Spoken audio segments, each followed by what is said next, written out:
वचन दे कह रहा हूँ आपके मान सम्मान की भी, और जब तक मेरे शरीर में लहू का कतरा है, इस मुल्क के संविधान को बचाने के लिए और हक वंचित कमजोर मजलूम समाज के लोगों के हक अधिकार की लड़ाई उठाने के लिए खून का कतरा कतरा लगाऊंगा। मेरी बात को याद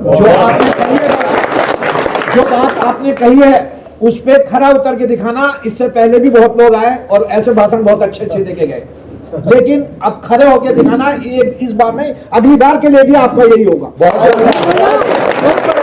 बड़ी अच्छी बात कही आपने, मगर मैं अभी 4-4 गोली खा के बैठा, मुझे तो ये भी नहीं पता कौन सी गोली कहाँ से आके मेरे सीने के पास निकलेगी। ये कहना आसान है, लेकिन 16 महीने जेल काटना मुश्किल है, और अपने लिए हर कोई लड़ लेता, लेकिन किसी दूसरे से लड़ना मुश्किल है। चंद्रशेखर आजाद से ऐसे खड़े होकर मजमे में ये सवाल कर देना, करके दिखाना, करके दिखाया भाई, करके दिखाया। पहले जब आप घर में छिप गए थे ना, तब चंद्रशेखर आजाद एनआरसी में वहां खड़ा था जमा मस्जिद।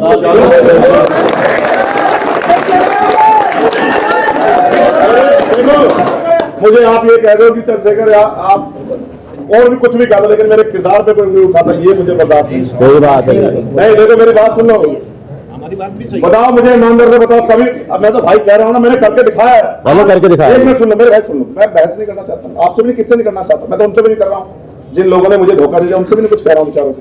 मुझे बताओ भाई, आप अगर मेरे किरदार को नहीं जानते, पिछले 11 साल में जब से मैंने काम शुरू करना शुरू किया, एक लड़ाई है ऐसी जो आपकी छोड़िए, ईमानदार से बताओ भाई, जिस जानते ना आप भाई, उस जिले में जाके मैंने लड़ाई लड़ी, उस जिले में जाकर।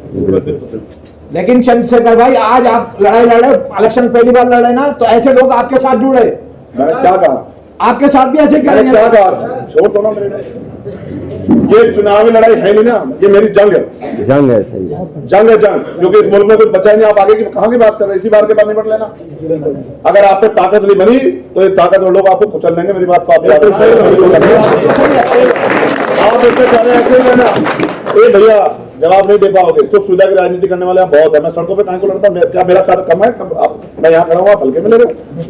अगर मैं किसी सरकार के सामने खड़ा जाऊँ तो सरकार की टांगें कांप जाती हैं, आप जानते हैं।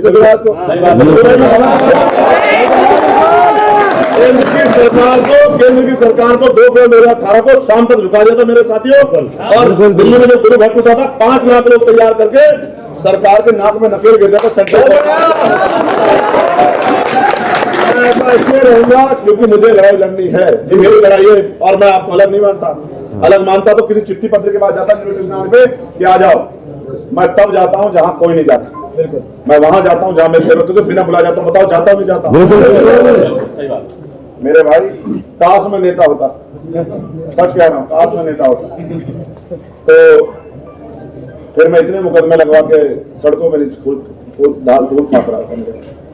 मैं रात को, मुझे भी पता मुझे वोट दे रहा, आपको नहीं पता? मुझे पता। आप नहीं जानते कि मैं भी आप ही के बीच में। बताओ, अगर मैं ना आता तो आप मुझे वोट नहीं देते? बताओ, आपको पता मैं आपके सवाल के जवाब क्यों दे रहा हूँ? क्योंकि आपके दिल में दर्द, क्योंकि आपको छला गया, लेकिन आपने छलने के बाद भी तो उन्हीं को वोट दिया। आपकी हिम्मत हो तो समाजवादी के लोगों से पूछना कि आपने कहा था कि 18% आरक्षण देंगे मुसलमानों को, आपके 2012 के मैनिफेस्टो में था। इतने लोग खड़े हैं, मैं झूठ बोल रहा हूँ? आपके बड़े बड़े नेता आएंगे, आप पूछना कि आपने पता मैनिफेस्टो में लिखा था नहीं लिखा था कि 100 नौकरी आएंगी तो 18 नौकरी में मुसलमान काबिज होगा। बताओ, आपने मैनिफेस्टो में लिखा था। और फिर वो 2012 से 17 सरकार में रहे, आपने 14 महीने वोट किया, आपने 19 महीने वोट किया, आपने 22 में पूरी जान लगा के उनको वोट किया। आज भी वो आपके हकदार है। आप मुझसे कह रहे हैं ऐसे रहना? आपके लोगों ने मन बना रखा, बहुत मन बना रखा भाई। सवाल देखो, आएंगे आपकी बस, तो सवाल जरूर पूछना। 18% आरक्षण कहाँ है? कि भाई मैं गलत कह रहा हूँ? और देखो, जैसे आपने सवाल पूछा तो आपसे क्या कहेंगे? बात मत करो, भाग जाएंगे तो मैं आपको बात बताऊं, मैं मेरे कैरेक्टर पे, देखो मेरे किरदार पे कोई सवाल उठा था, मुझसे कोई ये कहता है कि तुम बदल जाओगे, तो मैं सोचता हूँ कि ये आदमी को नापते कैसा? ये कोई जज है क्या जो तुम्हें डाल के नापोगे? सगा भाई बदल जाता है। मैं तो 11 साल से लगातार लड़ रहा हूँ, और इसलिए लड़ रहा हूँ मेरे भाई क्योंकि मुझे इसमें मजा आता है, और एक दिन मुझे जाना है दुनिया से। लोग मेरे किरदार को याद करेंगे कि एक ऐसा पैदा हुआ था जो किसी के आगे जिसने गर्दन नहीं झुकाई। मैं आपके दिलों में रहूंगा, मेरी बात को याद है। मैं आपसे मोहब्बत की दरखास्त करता हूँ और आपसे कहता हूँ कि ये वोट हमारा हथियार, इस वोट का इस्तेमाल करना सीखो, हथियार। आप अपनी ताकत नहीं बनाओगे तो विरोधी, सियासी विरोधी ताकतवर होगा, विरोधी ताकतवर आपको लड्डू नहीं बांटेगा मेरे भाई, आपका इंतजाम करेगा। इंशाअल्लाह किरतपुर की जनता आपको मायूस नहीं करेगी। ये मैं जाने की इजाजत चाहूंगा, मगर इस वादे के साथ कि आप मत बदलना। नहीं हम देखो, मुझे तो आप अजमा लो, मैं आपको कह रहा हूँ कि अजमा लो, लेकिन आपसे कह रहा हूँ कि आप किसी की बातों में आ जाना, किसी अखबार को पढ़ो। आप तो अजमाओ क्या अजमाना, आपको अजमाना पता है, तुमने कितनी कुर्बानी दी है, आपने कितनी कुर्बानी दी है पता है। पीछे रहेगा नेटवर्क से। एक महीने पहले मुझसे कह रहे थे कि वोट सिर्फ केजरीवाल दे रहे हैं, सारा सिर्फ केजरीवाल। सारे भैया ऐसे यहाँ पर पता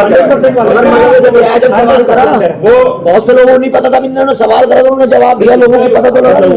ये है मसला, सही करा। देखो, मैं चाहता ना गिरफ्तार नहीं होता, उससे भाग जाता मैं वहाँ से। मेरे कोई लोग रहे होंगे मेरे साथ, सब लोगों ने कहा अरे मार देंगे तुम्हें, मना करने के। मैंने कहा यार मौत एक दिन आएगी, डर के रह रहा हूँ मैं। चेक वगैरह एक बहुत बड़े क्रांतिकारी, मेरी बात सुनना भाई, ये तुम लोग सुनना भाई, तुम्हारे बहुत काम आएगी। और मैं चार मित्र कहीं हर जगह पढ़ता हूँ, ये बहुत काम के मित्र हैं, आज भी बोल देते हैं। चेक वगैरह बहुत बड़े क्रांतिकारी हुए हैं, तो उन्होंने 4 लाइनें इतनी बड़ी गजब की गई, हर आदमी के अंदर वो पैदा कर देगी जुनून, कि मैंने इस कब्रिस्तान में उनकी कब्रें भी देखी जो सिर्फ इस वजह से नहीं लड़े कहीं वो मरना चाहिए। और जो पैदा हो गया, ये निजाम है कुदरत का, कि जो पैदा हो गया उसको जाना, चाहे घुटने टेक के जाओ या आंख से आंख मिला के जाओ, चाहे लड़के मरो या डर के मरो। इस बार वोट डर कर नहीं करना कि कोई खा जाएगा पी जाएगा। जनता का हाल खड़ा है तुम्हारे सामने, मैं देखूंगा कौन